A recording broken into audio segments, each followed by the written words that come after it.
We're back here on the Lynn Hayes Freeland Show, a national day of prayer for our youth. It's an interesting concept, but how does it all work? Well, Shirley Douglas is here to talk about it. She's the local organizer. So, I mean, is it just what it sounds like, a national day of prayer? Yes.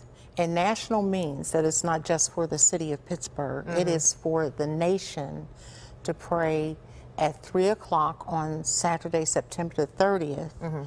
At 3 o'clock, for the whole nation to pray for our youth, and it's solely for our youth. Now, when you say our whole nation, does that mean here in Pittsburgh we're praying for the nation, or does that mean across the nation? No, it means across the nation. That's why I have to. I'm working diligently to get it known nationally so that people can participate. Okay, all right. But for here in the city of Pittsburgh, what I'm asking is that everyone cannot, and it will be held at Freedom Corner, but everyone can't come to Freedom Corner. So I'm asking churches if they will duplicate what we're doing up at Freedom Corner.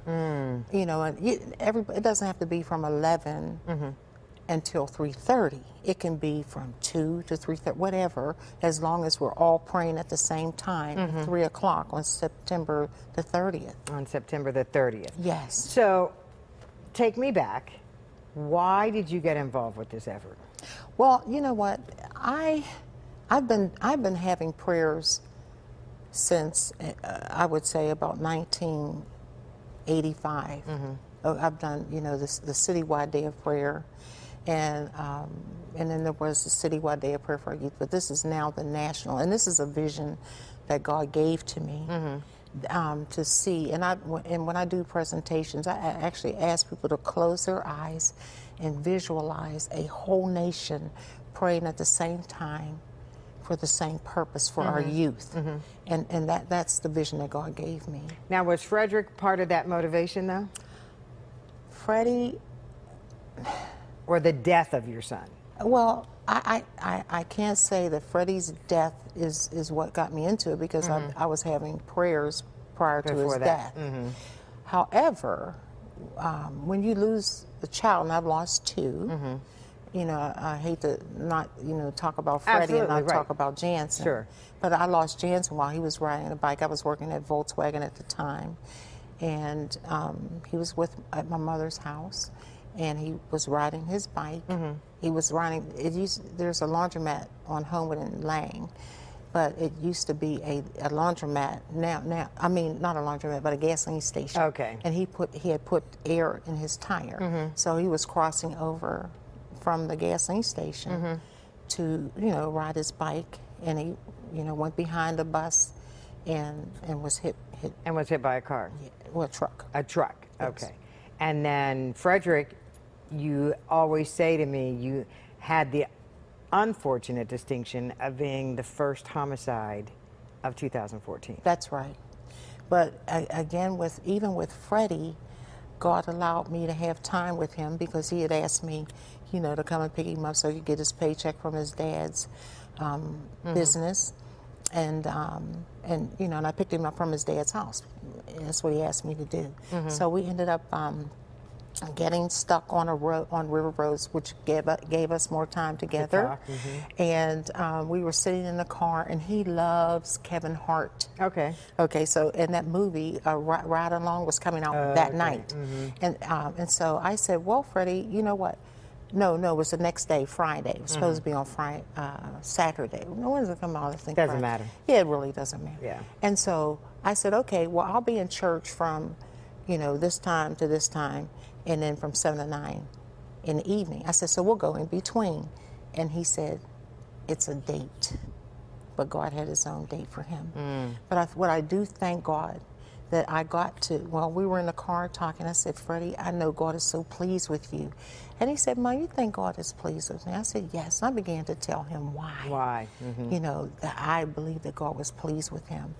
And God made me remember this, that when he was dedicated, he only weighed 4'10" when he was born. He was called a low birth rate baby. Okay. But when he got dedicated, my old pastor, Brother Dan, he's a big guy.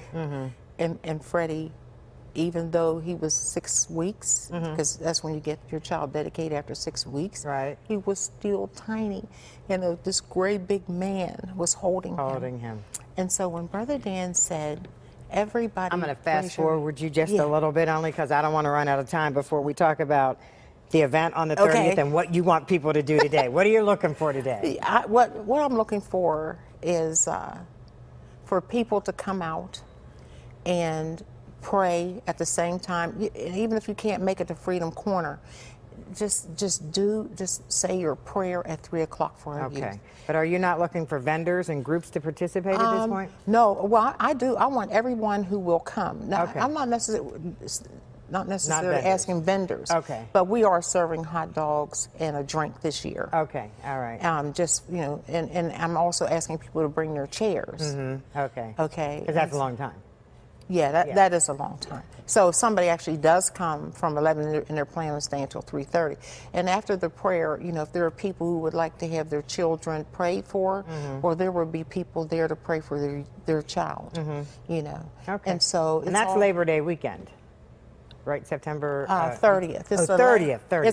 There's 5 weekends in this September this year, and so it will be the It's last, the last Saturday. Okay, Freedom Corner. Yes. And do folks need, you have an email address if folks Yes, want to get the more email information? address is shirleyjonesdouglasshow@gmail.com. Okay, so folks can reach out to you directly if they want to participate, if they have something to offer, Yes. anything like that. Yes. All right, thanks so much.